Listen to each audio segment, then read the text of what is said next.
Bem-vindos, todo mundo, à nossa aula do Barba Azul, do livro Mulheres que Correm com Lobos, da Clarissa Pinkola Estés, que é uma autora maravilhosa junguiana, uma psicóloga junguiana que escreveu esse livro há muito tempo. E esse é um livro que me acompanha há 20 anos. Então, como esse livro me acompanha há 20 anos, eu tenho um amor por ele, porque ele é um livro difícil. As pessoas falam assim: ah, mas é muito difícil de ler esse livro. Ah, mas é muito denso. Sim, é denso porque é muito profundo. Mas a sugestão que eu tenho para vocês é que vocês leiam esse livro por contos e vão trabalhando. E é por esse motivo, e pelo motivo de que esse livro me salvou tantas vezes na vida, tantas vezes, é que não só ele me acompanha, como eu tenho o compromisso de compartilhar esse conhecimento com mais mulheres, para que mais mulheres possam avançar na vida, curar suas dores e acessar as camadas da psique mais profundas. Quando a gente se conhece, senhoras, não tem para ninguém. Quando a gente sabe o nosso lado B, a nossa sombra, a gente consegue se proteger dos perigos da floresta. E é sobre isso que a gente vai falar no Barba Azul. Então, para começar, tem gente que não conhece esse conto, não tem problema. Se você não conhece esse conto ainda, você pode ouvir a aula e depois ler o conto. E se você não leu o capítulo 2 do livro das Mulheres que Correm com Lobos, você pode primeiro ir lá ler esse capítulo e depois assistir a aula. A ordem dos fatores aqui não altera o produto, porque a informação que eu vou te dar aqui é preciosa para você aprender a se defender e a encontrar essa sombra que tanto te assombra e todo mundo tem. Então vamos lá. Como tem gente que nunca escutou essa história na vida, eu vou ler, eu vou ler rapidamente o conto para vocês terem uma ideia e a gente dá uma introdução, tá? Existe uma mecha de barba que fica guardada no convento das Freiras Brancas das montanhas distantes. Como chegou até o convento, ninguém sabe. Uns dizem que foram as freiras que enterraram o que sobrou do corpo, já que ninguém mais se dispunha nele a tocar. Desconhece-se o motivo pelos quais as freiras iriam guardar a relíquia dessa natureza. É verdade, mas é verdade. Uma amiga de uma amiga minha viu com os próprios olhos. É tão azul quanto o gelo escuro do lago, tão azul quanto a sombra de um buraco à noite. Essa barba pertenceu a alguém de quem se dizia ser um mágico fracassado, um homem gigantesco com uma queda pelas mulheres, um homem conhecido pelo nome de Barba Azul. Dizia-se que ele cortejava três irmãs ao mesmo tempo. As moças tinham, porém, pavor de sua barba, com aquele estranho reflexo azul. Por isso se escondiam quando ele chamava. Num esforço para convencê-las da sua cordialidade, ele convidou-as para um passeio na floresta. E chegou conduzindo cavalos enfeitados, sinos e fitas de cor carmim. Acomodou as irmãs e a mãe nos cavalos e partiram de galope. E lá passaram um maravilhoso dia de piquenique com guloseimas, com histórias. Então, as irmãs disseram: bem, talvez esse Barba Azul não seja tão mal assim. E voltaram para casa tagarelando sobre como o dia tinha sido interessante e como haviam se divertido. Mesmo assim, as suspeitas e os temores das irmãs mais velhas voltaram e elas juraram que não veriam o Barba Azul de novo. A irmã mais nova, no entanto, achou que se um homem fosse tão encantador, talvez ele não fosse tão mau. Quanto mais ela falava consigo mesma, menos assustador ele lhe parecia, e a sua barba também parecia ser menos azul. Portanto, quando Barba Azul pediu a mão em casamento, ela aceitou. Ela havia refletido muito sobre a proposta de se casar com um homem tão diferente dela, mas casaram e partiram para o castelo no bosque. E aí ele disse: olha, vou precisar viajar por algum tempo. Convide sua família para vir aqui, faça o que quiser. Você pode cavalgar, você pode passear, você pode fazer tudo o que você quiser, você pode comer. Mas você pode abrir qualquer porta do castelo, menos uma que tem essa chavinha aqui pequenininha com os arabescos. Essa você não pode usar. Está bem, ela disse, vou fazer o que você pediu. Parece que está tudo certo. Portanto, pode ir, meu querido, não se preocupe e volte logo. Suas irmãs foram visitá-la e elas sentiam, como todo mundo, uma curiosidade a respeito das instruções do dono da casa, quanto ao que deveria ser feito enquanto ele estivesse fora. A jovem esposa falou alegremente. Ele disse que podemos fazer o que quisermos, entrar em qualquer aposento, com exceção de um, mas eu nem sei qual é o aposento, só tem uma chave, mas eu não sei qual ela abre. Claro que as irmãs falaram, vamos ver esse aposento, né? Elas resolveram fazer um jogo para ver se essa chave servia em cada porta. O castelo tinha 3 andares, com 100 portas em cada ala, e como havia muitas chaves no chaveiro, elas iam de porta em porta, divertindo-se imensamente ao abrir cada uma delas. Atrás de uma porta havia uma despensa para mantimentos, atrás de outra, depósito de dinheiro. Tinha todos os tipos de bem. Afinal, depois de verem todas aquelas maravilhas, elas chegaram ao porão, ao final do corredor de uma parede fechada, e ficaram intrigadas com a última chave, a que tinha o pequeno arabesco. Talvez essa chave não sirva para abrir nada. Enquanto diziam isso, ouviam um ruído estranho. Deram uma espiada e que surpresa! Havia uma pequena porta que acabava de se fechar. E quando tentaram abri-la, ela estava trancada.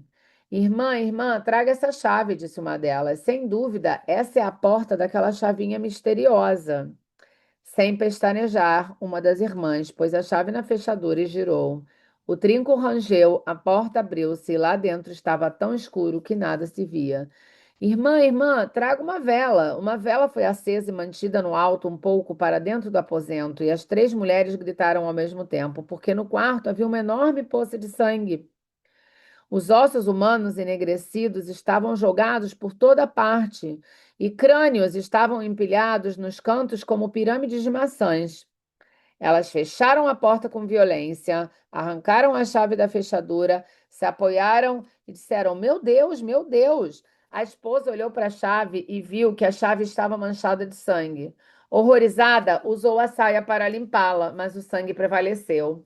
Oh, não! Exclamou. Cada uma das irmãs apanhou a chave minúscula nas mãos e tentou fazer com que voltasse ao que era antes, mas o sangue não saía. A esposa escondeu a chavinha no bolso e correu para a cozinha. E quando lá chegou, seu vestido branco estava manchado de vermelho do bolso até a bainha, pois a chave vertia lentamente lágrimas de sangue vermelho escuro. Rápido, rápido! Dê-me o esfregão de crina, ordenou ela à cozinheira. Esfregou, esfregou, esfregou a chave, o sangue não saía. Levou a chave para fora, jogou cinzas de fogo, não saía. Pôs teia de aranha, não saía. Ai, o que que eu vou fazer? Lamentou ela. Vou guardar a chave, vou botar num guarda-roupa e fechar isso. Isso é um pesadelo. Ela fechou o armário. O marido chegou de volta, exatamente na manhã do dia seguinte, e entrou no castelo já procurando pela esposa. Então, como foram as coisas enquanto eu estive fora? Tudo correu bem, senhor. Como estão as minhas dispensas? Tudo bem. E meus depósitos de dinheiro? Tudo bem. Tá tudo bem. Então, me devolve minhas chaves. E com um relancear de olhos, ele percebeu a falta de uma chave e disse: Onde está a menorzinha? Eu a perdi. Eu estava passeando, o chaveiro caiu, eu a perdi. Não minta para mim, disse ele. Diga-me o que você fez com aquela chave. Ele tocou seu rosto como se fosse fazer um carinho, mas em vez disso, ele segurou ela pelos cabelos. Sua traidora, rosnou, jogando-a no chão. Você entrou naquele quarto, não entrou? Ele abriu o guarda-roupa com brutalidade e a chave na prateleira de cima havia sangrado, manchando de vermelho todos os belos vestidos de seda que estavam pendurados. Chegou a sua vez, minha querida, berrou ele, arrastando-a pelo corredor e pelo porão adentro até pararem diante da terrível porta. O Barba Azul apenas olhou para a porta com seus olhos enfurecidos e ela se abriu para ele. E ali jaziam os esqueletos de todas as suas esposas anteriores. Vai ser agora, rugiu ele. Mas ela se agarrou ao batente da porta sem largar e implorou clemência. Por favor, permita-me que eu me acalme e me prepare para a morte. Conceda-me 15 minutos antes de me tirar a vida para que eu possa me reconciliar com Deus. Está bem, rosnou ele. Você tem seus 15 minutos, mas prepare-se. Então a esposa correu escada acima até seus aposentos e determinou as suas irmãs fossem para as muradas do castelo. Se ajoelhou para rezar, mas em vez de rezar, gritou para as irmãs: Irmãs, irmãs, vocês estão vendo a chegada dos nossos irmãos? Não vemos nada. A cada instante ela gritava: Irmãs, irmãs, vocês estão vendo nossos irmãos chegando? Vemos um redemoinho, bem longe. Enquanto isso, Barba Azul esbravejava para que sua esposa descesse até o porão para ser decapitada. Irmãs, irmãs, estão vendo nossos irmãos? Gritou ela mais uma vez. O Barba Azul berrou novamente pela esposa e veio subindo a escada de pedra com passos pesados. Estamos, estamos vendo nossos irmãos. Eles estão aqui e acabam de entrar no castelo. O Barba Azul vinha pelo corredor em direção aos aposentos da esposa. Vinha apanhá-la, gritou ele. Suas passadas eram pesadas, as pedras no piso soltavam, a areia caía esfarinhada no chão. No instante que o Barba Azul entrou nos aposentos, com as mãos esticadas para agarrá-la, galopando pelo corredor do castelo, ainda montados, entrando assim no quarto, ali eles encurralaram o Barba Azul, fazendo com que saísse até balaustrada. E ali mesmo, com as suas espadas, avançaram contra ele, golpeando, cortando, fustigando e retalhando até derrubá-lo no chão, matando-o afinal e deixando para os abutres o que sobrou dele. Uma historinha fofa, né? Beijo para você. Então, o Barba Azul é o conto que fala sobre o predador natural da psique. Porque o que que acontece? Quem aqui na vida que vai escutando esse conto não sente que em algum momento encontrou com um Barba Azul por aí pela rua, né? O Barba Azul, ele simboliza um complexo profundamente recluso, que fica espreitando as margens da vida da mulher, observando à espera de uma oportunidade para atacar. Embora ele se apresente, simbolicamente de modo semelhante ou diferente nas psiques masculinas, ele é um inimigo ancestral, e contemporâneo dos dois sexos. Então, é difícil compreender totalmente a força do Barba Azul, mas ela é inerente a todos os seres humanos desde o nascimento. Ou seja, o homem escuro da sua psique está em você desde o seu nascimento e em todos os seres humanos. Então, é, esse conto ele traz para a gente algo muito importante dessa coisa do inconsciente. Na verdade, ele era conhecido como um mágico fracassado. É como esse lado frustrado que não pôde executar o que queria, né? E o Barba, se a gente for capaz de entender o Barba Azul interior como um mito, né? A gente também vai poder compreender essa solidão profunda que às vezes se abate sobre nós. Então, toda vez que eu tenho contato assim com o meu lado B profundo, meu desejo de matar, meu desejo de me matar, meu desejo de fazer dano ao outro, meu desejo de acabar com tudo, minhas noites escuras da alma, significa que eu estou encontrando com o meu próprio depredador. Qual é o problema da nossa sociedade? As pessoas pensam que o depredador está fora, que é o ladrão, que é o estuprador, que é o assassino. Mas, na verdade, esse fora se manifesta aqui. A pessoa vem tipo um monstro, né? Sabe aquele, o ex-marido, o ex não sei o quê, o cliente que tá te maltratando, sei lá, coisas que acontecem na nossa vida. Pensa que quando você está sofrendo algum ataque, a pessoa parece gigante, não parece? Ela parece assim, enorme. Você fala, meu Deus, vou morrer aqui. É o Barba Azul. Mas na verdade é porque eu não tomei meu lado escuro. Eu não acessei a chavinha aqui dentro. Eu não conheço o meu lado. Então, como eu venho, tipo, modo Chapeuzinho Vermelho, inocente pelo bosque, ai, nada aconteceu. Para que seus olhos tão grandes? Para que não sei o quê? Por quê? Porque eu precisava daquilo para encontrar com a minha parte escura. Porque todo mundo que teve um relacionamento difícil, né? Que as pessoas chamam vulgo tóxico, mas parem de falar tóxico, porque se você anda com alguém tóxico, a tóxica é você, minha querida. Então, preste atenção numa coisa: todo mundo teve um relacionamento tóxico de trabalho ou amoroso, ok? Mas, de certa maneira, aquilo já dava sinais, tinha uma barba azul ali. Se a gente faz um feedback do que aconteceu no verão passado para chegar naquela história. Você começou a sair lá com aquele cara. Tinha uma barba azul ali, mas o que que a gente fez como a irmã inocente? Ai, não é tão azul assim a barba. Vou fingir que eu não estou ouvindo isso, né, senhoras? Ah, o cara tá dando desculpa, não sei o que. Não, não é tão assim. A gente dá uma floreada na situação.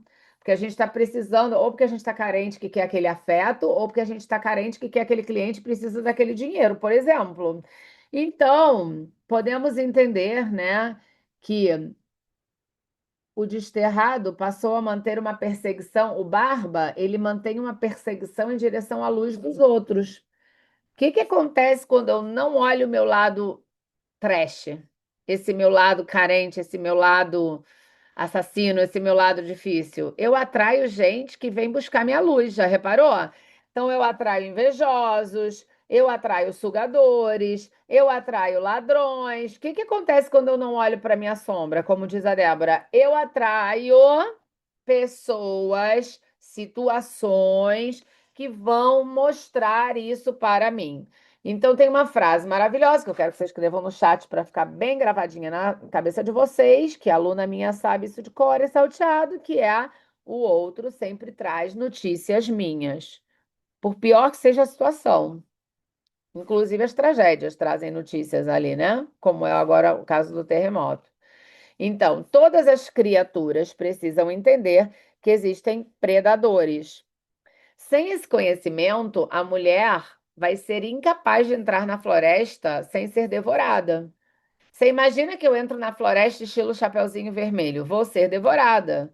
Quando eu vou andar na floresta da vida, eu preciso ir com uma sagacidade.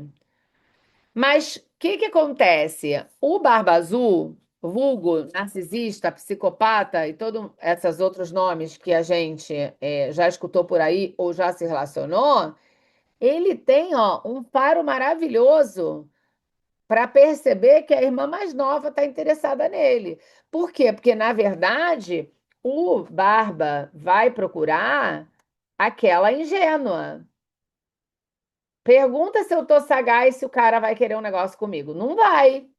Ele vai se engraçar com aquela que está em modo inocente. Por isso que ele casa com a irmã mais nova, que nesse caso representa a inocência. Então, ela é pedida em casamento e se deslumbra e aceita. E que mulher não reconhece esse momento de loucura, prazer, felicidade, interesse sexual? Quem nunca, né? Disse, ai, que delícia, deixa eu curtir isso aqui. Se não der certo, depois a gente vê. Quem falou assim? Depois a gente vê. Se não dá certo, depois a gente vê. E aí, a mulher ingênua como presa, a irmã mais nova, é tipo a menos desenvolvida. Em que sentido? No sentido da consciência. Quanto mais consciência eu tenho, menos ingênua eu sou. Então, o conto do Barba Azul, ele fala do despertar desse núcleo psíquico, dessa célula luminosa nossa que começa a trazer consciência. Porque o casamento nos contos de fada e na nossa sociedade simboliza a procura de um novo status, né? Um desdobramento de uma nova camada. É uma nova etapa da vida quando você começa um casamento. E aí as pessoas falam, mas você não vai casar? Aí você começa a sentir que tá ficando velho e fala: Não, então se eu tô ficando velha, eu vou ficar pra titi, então eu caso com. Não tem tu, vai tu mesmo. Eu tinha isso, eu queria ter um relacionamento. Então eu falava: Não, meu primeiro marido foi a própria história do Barba Azul comigo. Tinha 20 anos a mais do que eu, dois filhos, era judeu, eu era católica, ou seja, a barba era azulzona. E eu falei: Ah, é que eu me apaixonei, vou fazer o quê?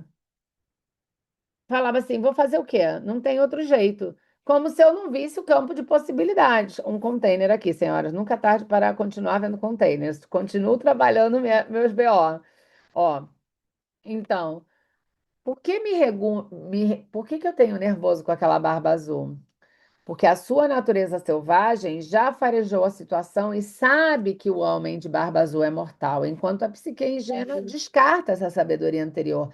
Então, identifica no momento da sua vida quando você viu que o perigo era iminente, que o negócio não estava encaixado, que o Lego não era um Lego, e que você disse: Ah, vou fingir que não estou vendo. Custa caro. Então, somos ingênuas e nos convencemos a entrar em situações muito confusas. A gente arruma cada BO para nossa vida que só Jesus na causa, né? E Quando que a gente arruma esse BO na nossa vida? Quando a gente está nesse modo da filha ingênua. Quando a gente vê o sinal da barba azul e prefere ignorar os sinais. Para que que serve mentoria? Para ajudar a gente a ampliar a consciência. Em português, claro, serve para eu entender os sinais que as pessoas dão na forma como elas se comportam. Então, se eu sei o que meu cliente, com a fala dele, está dizendo, eu gasto menos energia e trabalho com aquilo, eu trabalho com esse conhecimento a meu favor, em vez de ficar brigando com gente que não quer estar comigo, e vice-versa. Então, a promessa enganosa do predador diz que a mulher será rainha de algum modo, quando, na verdade, o fato que se planeja é seu assassinato. Há uma saída para evitar isso tudo, mas é preciso que se tenha a chave. Então, o que que a chave vai. A chave simboliza o conhecimento. Então, bota aí, a chave do barba simboliza o conhecimento, a importância de farejar. Ah, e essa chavinha minúscula, ela é o acesso ao segredo. Todas as mulheres sabem e ainda assim não sabem. A chave é uma permissão e um apoio. Então, ele sugere à mulher essa falsa sensação de liberdade. Ele diz: pode brincar no bosque, pode comer, pode fazer tudo, menos ir lá onde eu estou mandando. Então, parece, tem sabor de relacionamento isso aí, sabor de amor, mas não é.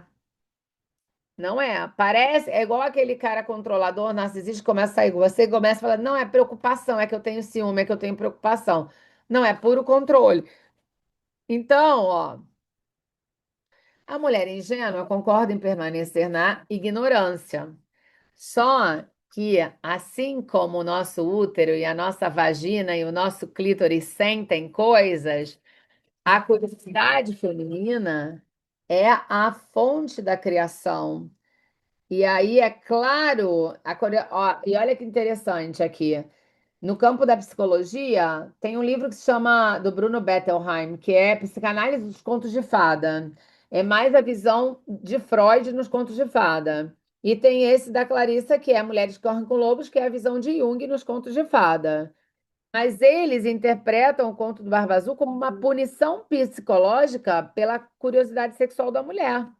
Porque a curiosidade sexual feminina sempre teve uma conotação negativa, enquanto a curiosidade sexual masculina era uma conotação investigativa. Não, ele está explorando o mundo, ele quer conhecer. Agora, se a mulher fala, não, eu quero conhecer, não, tu é uma piranha, tu é uma puta, entendeu? Se tu quer conhecer. Então, encontrar a mínima porta é importante porque ela desobedece às ordens do predador e descobre o que esse quarto abriga. E essa curiosidade que se dá na nossa vida através dessa curiosidade sexual, dessa busca, né? Ela, na verdade, nos leva a encontrar o segredo. Então, por exemplo, as mulheres reforçam essa barreira ou a porta quando elas caem num tipo de estímulo negativo, que as adverte para não pensar ou não mergulhar fundo demais, porque afinal você pode ter uma surpresa desagradável. Então, ela encontra a chave, ela precisa ter a chave para abrir a porta. Não dá para a gente acessar o lado escuro da nossa psique sem a chave. Ok? E quando que eu começo a ter necessidade na fase adulta de entrar numa mentoria e de encontrar a chave? Quando começam a acontecer os conflitos, quando os barbas começam a aparecer na nossa vida, começa a aparecer tanta coisa que a gente não sabe, e aí a gente vem na mentoria para dizer: alguém me explica por que que está acontecendo isso na minha vida? E a gente fala o quê? Tá disposta a pegar a chave e entrar no seu quarto escuro? É isso, uma mentoria. Então, o noivo animal, né, que é o barba. É, ele mostra que tem algo de errado, que tem alguma coisa que não está funcionando. E o que que acontece?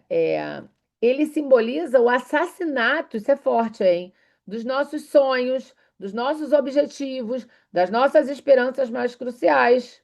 Quantas vezes eu tenho sonhos, objetivos, esperanças? Ó, a sua esperança, isso vocês podem anotar, tá? A sua esperança, o seu sonho, o seu objetivo, eles nascem do desejo, eles nascem da libido. Então, qual o seu sonho? Qual o seu objetivo? Qual é a esperança que você tem? Ele nasce lá do seu útero, ele nasce da sua curiosidade sexual, ele nasce da sua pulsão de vida. Isso está em Freud, pulsão de vida. Mas se eu não tomo minha pulsão de vida e não trabalho meu lado escuro, o Barba se apodera de mim e mata meus sonhos, mata meus objetivos, mata minhas esperanças mais cruciais. Que hoje na sociedade a gente vê por essa morte horrorosa de tantos feminicídios que acontecem. Ele mata literalmente. Mas se a gente for olhar a história dessas mulheres que morreram na mão desses caras com barba, não começou naquele dia a morte morrida. Não começou ali. Começou em vários sinais, pode levantar qualquer história. Ó, semana passada aconteceu um negócio aqui louco, horrível. Uma atriz da televisão, uma apresentadora da televisão, aqui o trem passa e a barreira baixa para o trem passar. Então, quando você escuta o barulho, a barreira está baixa, você não passa porque vem o trem. É perigoso porque é só uma barreira. Tudo bem, daqui a pouco eu vejo no jornal. Ernestina Paz morre atropelada pelo trem da Costa. O trem pegou o carro dela, um Honda Civic, de cheio, assim, pá, e matou a mulher na hora. Olhei a notícia, falei, o Barba tá solto. Falei, lembra, porque eu tinha dado essa aula do Barba semana passada. Eu falei, ai, o Barba tá solto, hein? Vamos olhar. Daqui a pouco começa a sair as notícias. A mulher tinha questão com álcool, estava com as drogas, milhões de uma vida super complicada. O filho esquizofrênico, milhões de coisas, tá? Tudo bem. E aí ela começou a falar sobre isso na televisão. E aí, gente, cuidem muito da linguagem, tá? Você é seu próprio Barba. Porque tem um vídeo dela na televisão que ela fala assim: nós, os bêbados, não vamos morrer de uma morte tranquila. A gente vai morrer atropelado por um trem, a gente vai morrer de uma coisa trágica. Ela falava assim no vídeo, literal. Aí a imagem começou a rodar na internet. Pô, né? Ela tomando porradão. Cara, na hora que ela entra com o carro, ela dá pra ver exatamente que não é que ela parou e tentou atravessar o trilho do trem, não. Ela entrou. Ela não viu a barreira, sabe? Ou ela estava no telefone, ou ela estava em Nárnia. Ela não viu. Ela foi para a morte, assim, procurou a morte, assim, pafa. E foi bem quando eu terminei de ver a série da Nova Mulher. Não vou contar para não dar spoiler para quem não terminou de ver ainda, tá? Mas quem já viu sabe do que eu tô falando. A pessoa vai em direção ao seu destino e à morte. E aí eu falei. Se não era a hora dela, se ela está conectada com a vida, mesmo que ela tivesse tido um incidente, ela não ia atravessar exatamente distraída na hora que o trem pega, porque o trem pega assim no meio da porta, sabe? Era porque ela realmente não conseguiu encontrar esse quarto escuro da psique dela e terminou morrendo. Então, realmente assassina seus sonhos, seus objetivos, suas esperanças. E a gente vê isso também não só nas que morrem assassinadas, como nas que morrem de acidente, como a gente também vê isso nessas assim, Amy Winehouse, Marilyn Monroe. É uma galera que não pôde acessar o próprio Barba e o Barba se manifestou de toda maneira na vida e elas pagaram com a vida. Então, realmente causa morte a gente não encontrar o lado escuro da nossa psique. Realmente a gente morre. Então, esse Barba, ele é algo perverso, mas vem disfarçado como algo benévolo. Então a gente compra situações na nossa vida que a gente fala, ah, mas isso aqui é ótimo. E existem muitas maneiras da gente se maltratar também, né, gente? Por exemplo, essa coisa da dívida, do dinheiro, de fazer muito dinheiro, não estar acostumada com dinheiro. Por exemplo, a gente falou, vamos entrar em 200 mentorias e 300 cursos, porque tem que investir. Não é assim, gente. Isso é uma forma de se maltratar também. Isso foi uma forma de depredar o patrimônio. E por que que de maneira inconsciente eu depredei o patrimônio construído com trabalho? Que não foi roubado, que não foi nada. Porque eu estava em fidelidade sistêmica, ok? Então, é isso que acontece. E aí a gente vai falar do cheiro do sangue. O cheiro do sangue, né, é quando o seu self ingênuo tem um conhecimento de que existe uma força assassina solta dentro da psique. Porque, por exemplo, as mulheres, ó, A chavinha escondida, eu sublinho as partes mais importantes, né? As palavras de que as mulheres mais precisam em situações semelhantes às descritas na história do Barba Azul são as seguintes. Anotem elas. O que está atrás da porta? E o que é como não aparenta ser? O que é que está atrás da porta da minha psique que eu preciso ver? E o que parece, mas não é? E o que eu sei do fundo de mim mesma que preferia não saber? E qual é aquela parte de mim que foi morta ou está agonizando? Sim, tá muito frio, menina. Tá 4 graus lá fora. Podia nevar em Buenos Aires, né, Simone? Tá nevando em Mar del Plata. Container, container. Quem falou container? Deixa eu ver. Não tô vendo. Container. Eu falei quando se fala de depredar o patrimônio que não sustenta, né? Pois é, porque, por Ah, exemplo, quando a gente fala assim, gente, sustenta o sucesso, a nossa sustentar professora. o dinheiro na conta, Ó, sustentar tudo, né? sustenta o Sustentar o dinheiro, peso. ó, sustenta o dinheiro na conta, sustenta o peso, sustenta receber o elogio que você tá bonita. Então, sustenta se arrumar todos os dias, sustenta vencer o corpo, sustenta. Então, todas essas perguntas são chaves, mas é muito provável que a resposta para essas 4 questões apareçam, agora, container maior. É muito provável que essas respostas apareçam manchadas de sangue. Porque o aspecto assassino da psique, cuja tarefa. Qual é a tarefa do aspecto assassino da nossa psique? Dificultar. Se tu vai mudar de nível, ele te puxa para trás. Se você vai não sei o que, você se boicotar. Esse é o aspecto da nossa psique, te boicotar. É a tarefa dele, é o trabalho dele, esse é o trabalho do cara, entendeu? Então, é a sua natureza e a sua função. Por isso, num sentido positivo, a insistência do sangue na chave faz com que a psique grave o que viu. Porque o que acontece com a chavinha, gente, na hora que ela vê o que ela não queria ver? Não para de sangrar. E essa chavinha, ela representou na minha história pessoal e na história de vocês, quando você já viu a merda e você quer fingir que não viu. Fala, vou fingir que meu marido não me mete a galha. Vou fingir que essa pessoa não é falsa. E você já viu. Aí, vou fingir que essa cliente não é ingrata e que é sem noção. Eu já vi. É horrível. É tão horrível que eu falei assim, não, não deve ser tão assim, não. Ela é, no fundo, ela é boazinha. Você fala, no fundo, ela é boazinha. No fundo, ela gosta de mim. Aí tu fala, não, não vou aceitar essa história, não, dessa pessoa, né? Eu falo, não, isso aconteceu comigo hoje, tá? No fundo, ela é boazinha. Curiosamente, eu estava mandando mensagem para dar as aulas gratuitas no grupo, aí dizia, fulana saiu do grupo, fulana saiu do grupo, fulana saiu do grupo. Quando eu não quero assumir uma coisa na chave que está sangrando, o campo vai continuar me mostrando os sinais. Eu que digo, assumo o meu farejar. É duro, viu, gente? Assumir ver os outros assim, o reino, sabe? É duro. Porque a gente tem uma fantasia das pessoas. E é dolorido quando a gente tem expectativas sobre o outro. É, então, o assassinato cometido pelo Barba Azul de todas as suas esposas curiosas é o assassinato da criatividade. Gente, anotem isso.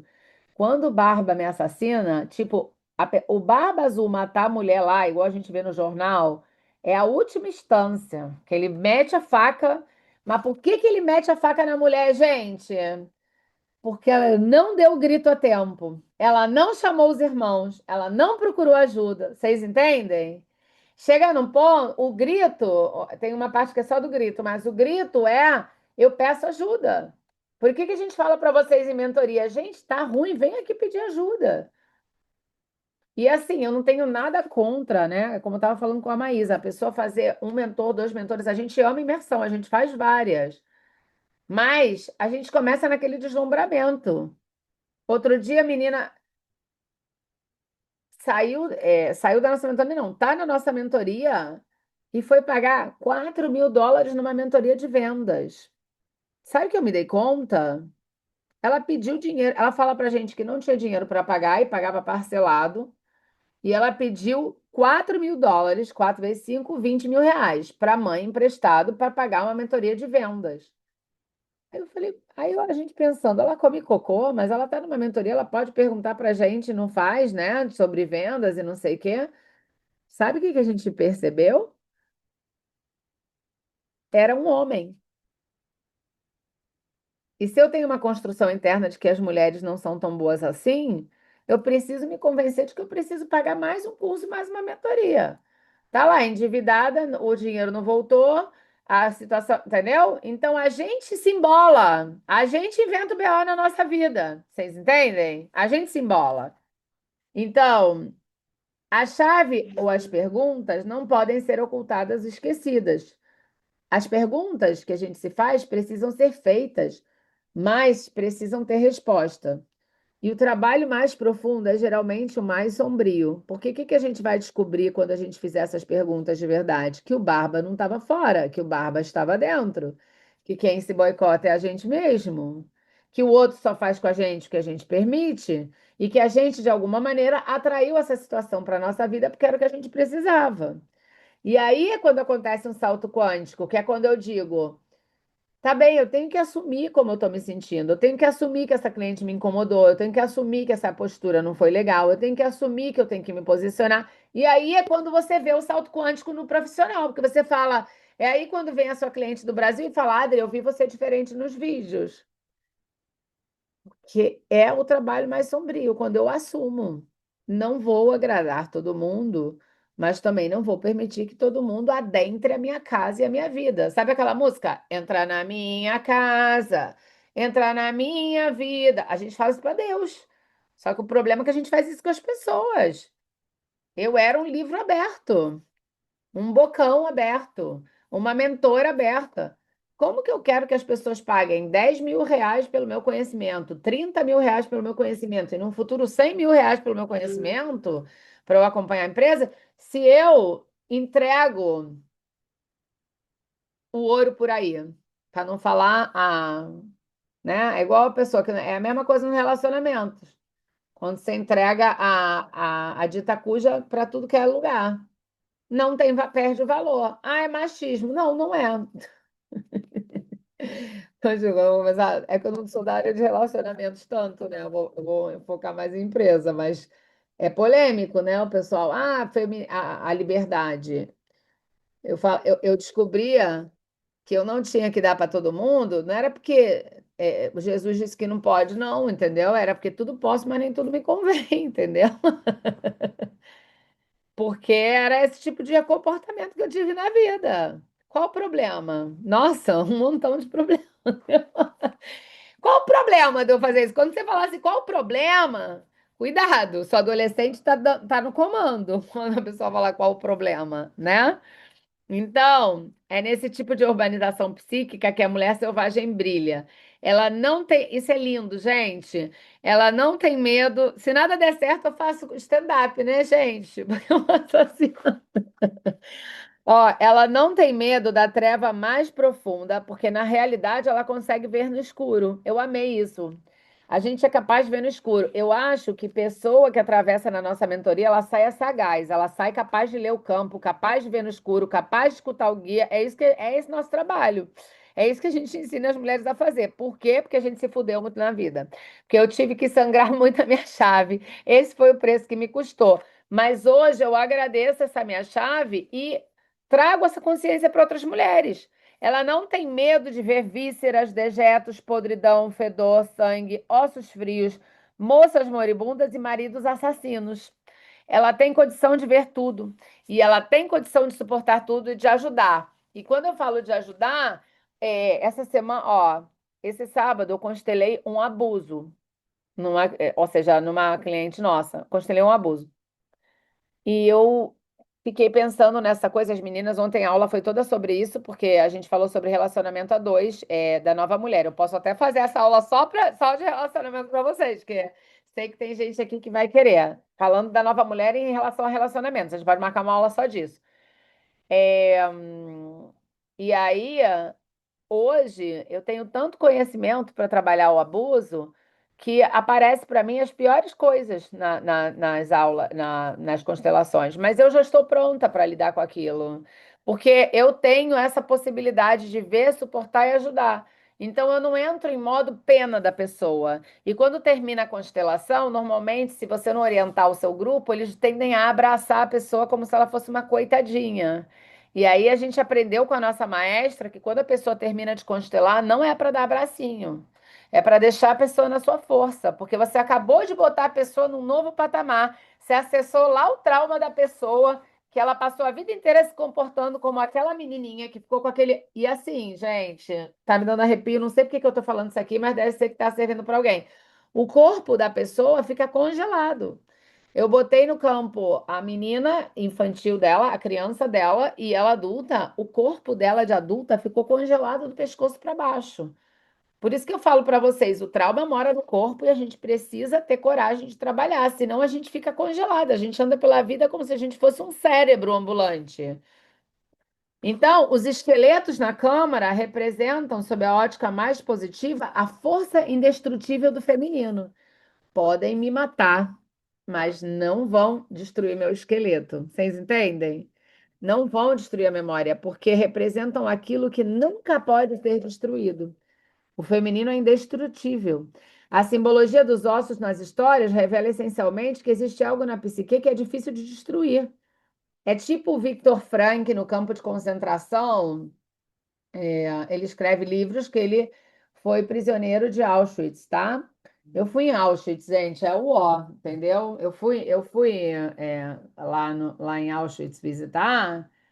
E é uma coisa assim, terrível, né? Você pensar que a humanidade tem esse nível de sadismo, né? Mas continua tendo, porque continuam tacando bomba nos outros como se fosse, né? A pessoa está lá reclamando que não se repita mais Auschwitz, mas taca a bomba do outro lado. Vocês entendem? Vítimas e perpetradores? Quando que para isso? Um taca uma bomba, o outro mata, o outro não sei o quê. Bueno. Mas o Viktor Frankl era prisioneiro do campo de concentração e ele falou: eles podem me matar, mas eles não podem matar meu pensamento. Isso é o mais poderoso do ser humano. Então, quando falamos de corpos espalhados no subterrâneo, estamos afirmando que algo aconteceu à força da alma, e, no entanto, muito embora a sua vitalidade exterior tenha sido roubada, muito embora a sua vida tenha sido esmagada, ela não foi destruída por completo, ela pode voltar a viver. Isso é muito importante. A gente sempre pode voltar a viver. Ela volta a viver através da jovem esposa e das suas irmãs. Elas são capazes de ver e suportar o que vem. A gente precisa, gente, quando a gente começa a crescer, ver a treta da nossa família e suportar o que a gente vê. A gente precisa suportar, por isso que tomar a mãe tem a ver com isso, tomar o pai, suportar os pais exatamente como eles são, olhar para eles exatamente como eles são, sem querer modificar. E agora na série da Nova Mulher, a Ada com a irmã dela me trouxe muito a relação com os meus irmãos. Suportar que seus irmãos são como são, que eles não, que eles são algo diferente de você, ainda que exista total amor. Então é muito forte isso, né? Porque agora que ela percebe isso, quando a mulher já registra como está presa e quanto da sua vida psíquica está em jogo, agora sim ela pode fazer algo ainda mais poderoso. Então, o que que ver tudo isso transforma? Transforma a gente num grande poder. Então, recuar e dar a volta. Escuta essa. O Barba Azul pega ela pelo cabelo e arrasta ela a escada abaixo e diz: agora é sua vez de morrer. O elemento assassino do inconsciente se levanta e ameaça destruir essa mulher consciente. Mas ela agora já se tornou astuta. Escreve essa palavra, como disse a Simone, estar mais atenta. Astuta, astuta. É ficar mais sagaz. Por exemplo, se vier outros elementos parecidos àqueles que me machucaram, nas situações anteriores, eu vou estar do mesmo jeito, gente? Não, você já vai estar astuta. Então, ela diz que nesse período, quando você está nesse período mais difícil, que é o período do Barba aí falando vou te matar, que agora é, ou vai o racha, Ela precisa se forçar. Ó, isso aqui é importante para algumas que estão escutando, para todos, mas para algumas, ó. Ela precisa se forçar a seguir adiante, seja como for. Ontem, quando começou a ter essas baixas das clientes, eu falava assim, gente, mas eu já estou aqui na metade do caminho, eu não posso voltar atrás. Esse período crítico assemelha-se a ficar ao relento em temperatura abaixo de zero um dia e uma noite. Para sobreviver, não pode ceder à fadiga, porque dormir significa a morte certa. Olha que interessante. Vocês viram a menina que se perdeu de jet ski na água e ela ficou 48 horas ou 72, sei lá, dentro d'água? Se você ficar dentro d'água e dormir e ceder à fadiga, ela teria morrido afogada. É a mesma coisa de ficar. Naquele momento, ela se manteve calma e acordada. Então, o momento crítico da sua vida, o momento que vai abaixo de zero, é o momento que você precisa mais se manter calma e acordada. Calma e acordada. E essa é a iniciação mais profunda, a iniciação de uma mulher nos sentidos instintivos corretos através dos quais o predador é identificado e banido. Esse é o momento no qual uma mulher cativa passa da condição de vítima para a condição de alguém com a mente afiada, os olhos astutos e a audição apurada. É nessa hora na qual, em um esforço quase sobre-humano, ela consegue impelir a psique exausta para que essa psique realize a sua última tarefa, só mais um pouquinho. E foi o que eu pensei ontem. Eu falei, já estamos chegando lá, só mais um pouquinho. Aguenta firme que teu nível de cliente está mudando para melhor. Aguenta firme que tua conta bancária está mudando para melhor. Aguenta firme só mais um pouquinho. Sabe o que Então, eu pensei ontem quando eu. Perdão que eu te corte. Ontem, tu trouxe agora o negócio da água. Ontem, quando eu tava nadando, fazendo treino na natação, e na parte funda da piscina, eu já tava muito cansada, né? Falei, caraca, se eu parar agora, na metade da piscina, e não nadar, não bater a perna, o que que acontece? Claro, eu vou me afogar. é muito bom. Tá tudo ligado, né? O campo, ele se conecta. É Para foda. mim, nadar, é porque eu não estou com piscina perto agora, mas eu quero fazer isso no verão de novo. Para mim, nadar é como voltar no útero, assim, da mãe, entendeu? Por um lado. E além do mais, é você com você mesmo em águas profundas. É uma conexão muito poderosa, assim, para mim, natação. É uma coisa incrível. Que obrigada por trazer isso, Simone, mas é assim mesmo. E se você parar, você vai morrer. Depende de você, esse nado e essa respiração. Obrigada a ti por trazer isso, porque tu me trouxe isso na memória, eu pensei e é como pensei e deixei passar, sabe? E às vezes as coisas que, esse pensamento que vem e tu deixa passar, ele te traz alguma coisa importante. Então também é importante olhar para isso. Obrigada a tu.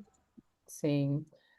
E ó, deixa eu falar uma coisa em relação à presa, porque ali é um fenômeno da natureza. Ela está na água. Se ela parar de nadar, ela morre. Se ela está no frio, ela morre, né? Tipo, você não pode parar nesse momento. Mas, ó, entre os animais, diz que existe. Eu adoro essa parte, tá? Essa parte, gente, me curou na vida de um jeito, essa parte do conto, que é assim, ó. Existe entre os animais uma misteriosa dança psíquica entre o predador e a presa. Diz que se a presa mantiver uma espécie de olhar servil, de estremecimento que lhe cause um leve ondular de pele sobre os músculos, ela estará reconhecendo sua fraqueza diante do predador e concordando em ser a sua vítima. Olha só, gente, olha para mim, para de escrever agora, olha bem para mim. A zebra e o leão, tá? A zebra, quando vai ser atacada pelo leão, ela abaixa a cabeça, treme o corpo e concorda em ser a sua vítima. O leão vem nheque nela. O meu irmão, ele tem questões psiquiátricas graves e isso se manifestou quando ele tinha, sei lá, 21, 22 anos, alguma coisa assim. E um dia, e ele veio crescendo um dia para cima de mim.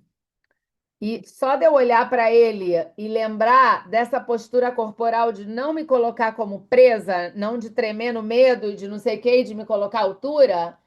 Meu irmão tem 1,93 m, gente. Eu tive um conflito com ele, eu já nem lembro o motivo do conflito, mas eu lembro da minha postura física. Não foi necessário gritar, não foi necessário dizer nenhuma palavra, ele deu um passo para trás, assim. A energia fez assim, sabe? Sabe quando você vai falar? Então, quando você vai vender, quando você vai falar com uma pessoa, se você vai nessa postura de presa e de vítima, tá? Quando a gente vai falar com a vida assim, ó, eu tô fazendo agora aula de alongamento. E às vezes a gente está cuidando de uma parte do corpo, esticando uma parte, e a professora fala, relaxa o ombro, porque a gente faz assim, ó. E aí, ó, quando eu relaxo o ombro e levanto aqui, ó, eu abro o peito.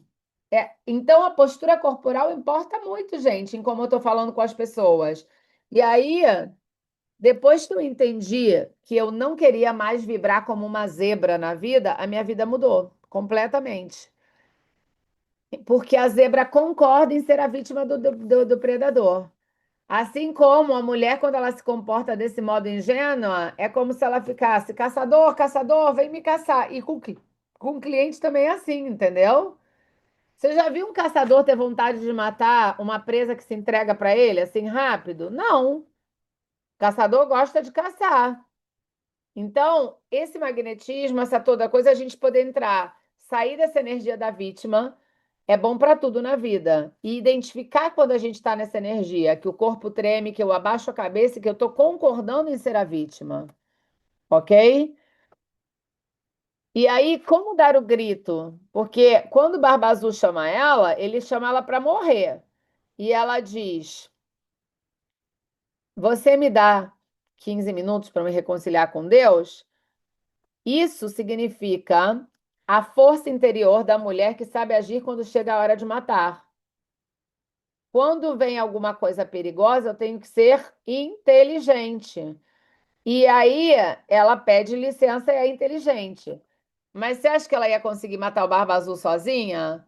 Não, ela recua, ela pede, ela recua inteligentemente, diz para ele, me dá 15 minutos, e aí ela dá o grito. O grito. Ah, o grito. Grito é grito, gente. Grito não é, ai, deixa eu ver se você pode me ajudar. Grito é, estou em perigo. Preciso de ajuda. Grito. Se você gritar com toda a força do mundo, você vai sentir seu útero tremer. Recomendo. Então, ela corre, grita às irmãs. Por que que ela dá o grito para os irmãos mais velhos? Representa a psique do masculino, representa a proteção. Eu estava conversando com uma amiga minha que se separou do marido. Eu falei: O que que você fez quando você separou dele? Não, eu liguei para o meu irmão, para o meu pai. Por que que a gente liga para o homem, para a polícia, para a lei? Porque essa é a função, gente. Vai ligar para outra mulher? Então ela fala: já está vendo os meus irmãos? Já está vendo meus irmãos? Aí ela traz a força do gênero oposto. Quando essa natureza do gênero oposto é saudável, como simbolizada pelos irmãos do Barba Azul, ela ama a mulher na qual reside. Ela é energia intrapsíquica que ajuda a mulher a realizar qualquer coisa que peça. Então, aí a pessoa fala assim: mas eu não tenho marido, não tenho pai para poder pedir ajuda. A energia masculina também está dentro de você, senhora. Essa energia do masculino é a que a gente usa quando tem que executar alguma coisa. Quando eu preciso fazer qualquer coisa que seja força, nem que seja musculação na academia, ou cobrar de um cliente, ou dizer não, eu preciso da minha energia masculina. Então, quando a energia masculina é saudável dentro de mim, eu posso fazer qualquer coisa. Eu sou capaz de pedir ajuda, porque vocês acham que eu vou pedir ajuda? Vocês acham que tendo um homem dentro de casa sou eu que vou fazer trabalho de força? Claro que não. Falou, amor, me ajuda. Amor, faz isso para mim. Amor, nananã, e dou a força para ele. E tenho a força suficiente para quando eu preciso buscar esse masculino dentro de mim. Então, quanto mais forte e amplo o ânimos, que é essa força masculina, com maior estilo, capacidade de desenvoltura, a mulher vai manifestar as suas ideias e seu trabalho criativo no mundo exterior de modo concreto. Por quê? Porque o pai é o nosso contato de princípio com a realidade. O pai nos traz o contato com a realidade. Por exemplo, às vezes a gente fica, não, eu amo meu pai, eu digo que amo, eu abraço e beijo. Eu também faço isso. Mas sabe o que que um pai precisa de verdade para sanar? Que os filhos vão para o mundo. Ele é diferente da necessidade da mãe. A mãe necessita aquele chameguinho, que o filho volte e abrace, que o filho volte, entendeu? O pai precisa que o filho vá para o mundo. Os momentos que eu vejo meu pai mais contente, mais orgulhoso, não é quando eu estou abraçando e beijando ele, é quando ele vê que eu estou na vida.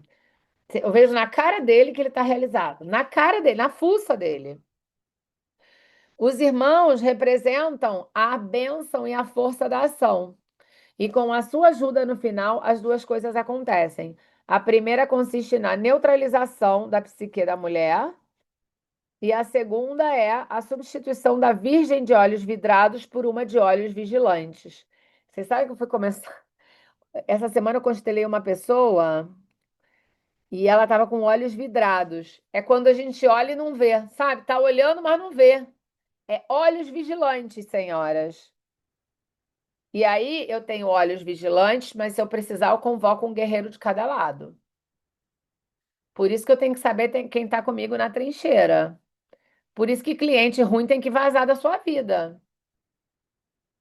Porque não tem aquela frase: o que importa numa guerra? A guerra ou quem está nas trincheiras? Quem está nas trincheiras com você importa mais do que qualquer coisa.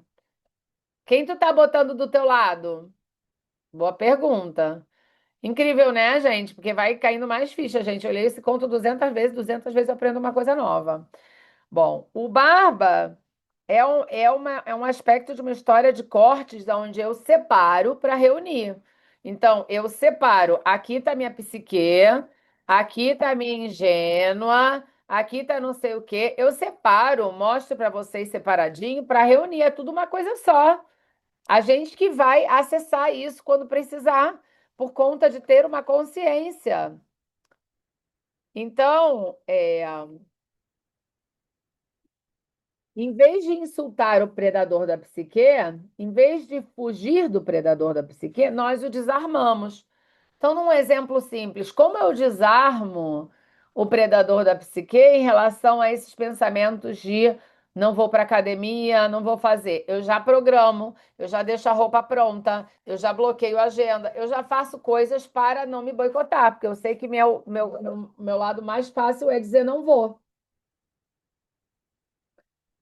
Desarmamos o predador ao enfrentar as suas inventivas com a proteção das nossas próprias verdades. O predador diz na sua cabeça: tá vendo? Você nunca termina nada que começa. E aí você fala: termino muitas coisas, sim. E aí enfraquecemos o ataque. A gente fala palavras positivas, porque eu fui para aula de alongamento e comecei. Minha barriga tá horrível. Olha como eu sou, não consigo me mexer. As velhas que estão aqui se esticam mais do que eu. Gente, isso é um predador da psique. Eu falei, não, eu posso, não, eu tô, não, eu insisto. E já tô na quarta aula, eu já tô sofrendo menos. Eu não consigo nem abaixar que o sangue vai pro cérebro, eu fico mal. Mas agora eu já tô mais esticada. A professora falou, Adri, você já mudou. Tem 2 semanas que eu tô indo pra aula. Então eu falei, claro, não é sobre alongar os músculos apenas, é sobre desarmar o predador da psique. É para isso que eu vou no alongamento. Para ser mais flexível e para identificar esse momento a sós comigo. Olha o que eu estou falando para mim, ok?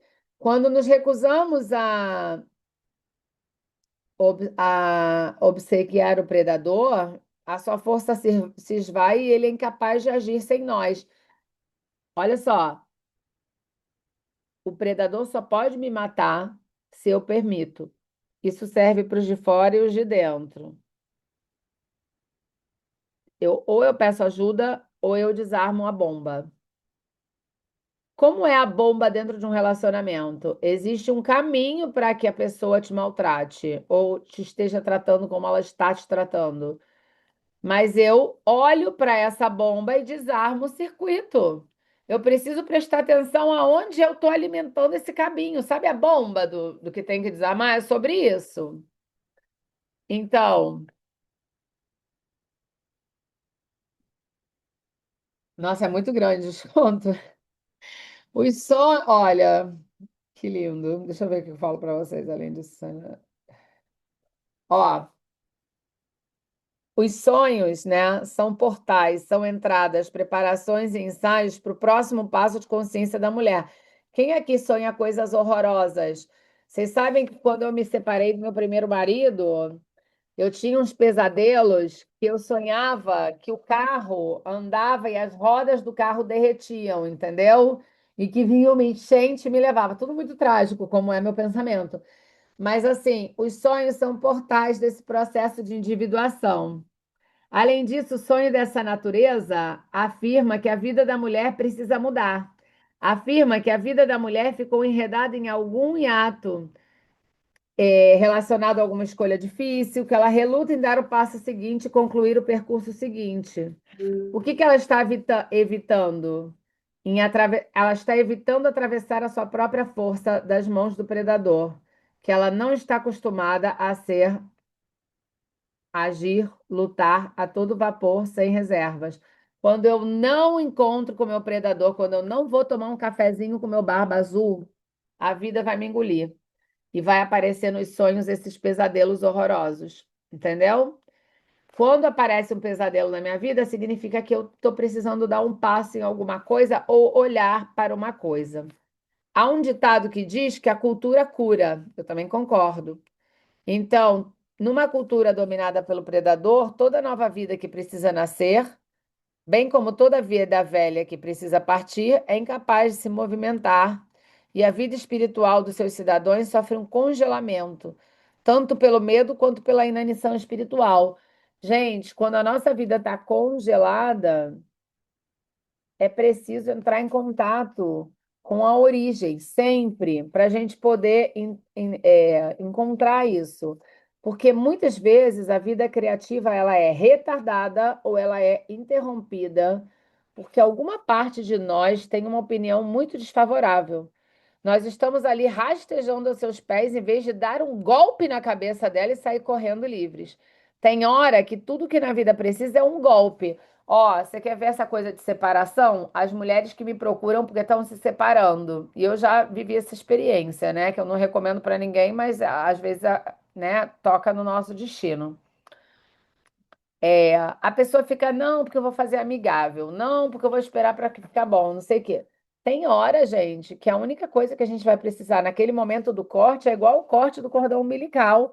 É a mesma coisa quando a gente vai nascer. Nascer não é fofinho. Nascer, a pessoa te puxa da barriga da tua mãe, é super agressivo. Pensa como é nascer. Te puxa da barriga da tua mãe, corta o cordão umbilical, pelo amor de Deus. Não tem fofice na separação. É uma frase da Adriana Carolina. Não tem fofice na separação. Então, tem uma hora que eu tenho que dar um golpe na cabeça e dizer: eu assumo isso aqui, eu bato o martelo, eu puxo a guilhotina e corto. É uma faca mesmo. Não precisa ser por trás, né? Então, a cura, tanto para a mulher ingênua, que teve os instintos fragilizados, quanto para a mulher esperta, é a mesma. Tente prestar atenção na sua intuição, na sua voz interior. Faça perguntas, seja curiosa.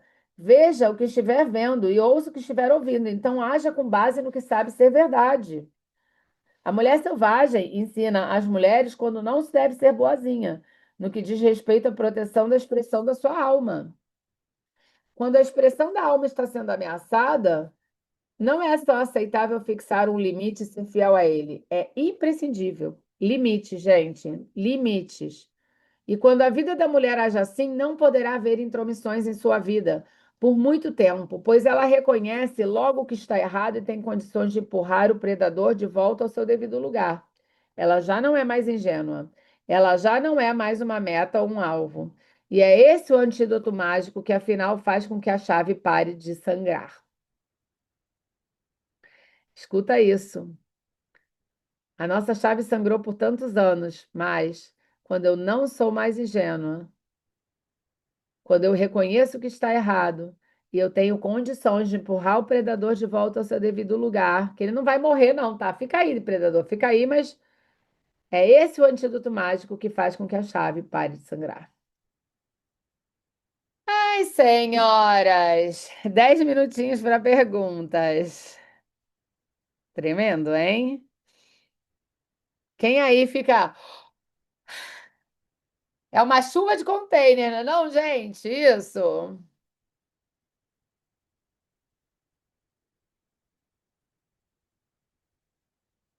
Traga um container aí. Para mim ficou mais alguns pontos que acho que a gente não abordou aqui, que é essa coisa do da história da humanidade, né, dos últimos séculos, principalmente, o masculino ceifando o feminino, sabe? Também. Eu vi um pouco disso, né? Quando você não dá o lugar do feminino no sentido, né, de tudo que tem de positivo, e tem um outro que eu sigo, que eu amo também, que é o Hélio Couto. Ele fala que o mundo, no planeta Terra, não vai evoluir enquanto o feminino não tiver o lugar sagrado dele, né, valorizado pela sociedade. Então, para mim, vem muito também dessa coisa né, de abafar o feminino também, né? É Não todo o sei, fica aqui. contrário.